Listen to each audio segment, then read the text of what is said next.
আসসালামু আলাইকুম। সবাইকে শুভেচ্ছা। আশা করি সবাই ভালো আছেন। আপনাদেরকে আজকে একটা দারুণ ব্যাপার নিয়ে আলোচনা করতে চাই।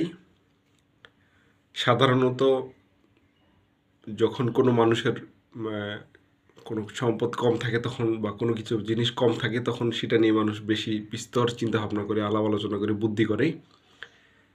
তো আমাদের দেশে কি হয়? আমাদের দেশে মানুষের টাকা কম। এজন্য মানুষ টাকা পয়সা নিয়ে বেশি ভাবে না। বা দেশে কি নিয়ম রয়েছে, কি সুযোগ সুবিধা রয়েছে, টাকা পয়সা নতুনভাবে বিনিয়োগের কি সুযোগ রয়েছে বা আয় করার কি সুযোগ রয়েছে, এই ধরনের কোনো চিন্তাভাবনা, গভীর আলোচনা নেই। প্রাথমিক একটা ধারণা নিয়ে থাকে, যেটা টোটালি ভিন্ন। আমরা যদি কিছু দেশের কথা চিন্তা করি যে সমস্ত দেশে বসবাস করা কঠিন, মরু অঞ্চলে বলেন, তারপরে হচ্ছে যে অঞ্চলে সবসময় অনেক বেশি ঠান্ডা থাকে, এরকম অঞ্চল বলেন, তারা কি করে ওই অঞ্চলে টিকে থাকার জন্য যত ধরনের আবিষ্কার রয়েছে, যত ধরনের কৌশল রয়েছে, তারা সেই সমস্ত আবিষ্কার, কৌশল রপ্ত করে তারা ওই অঞ্চলে টিকে থাকতে চায়।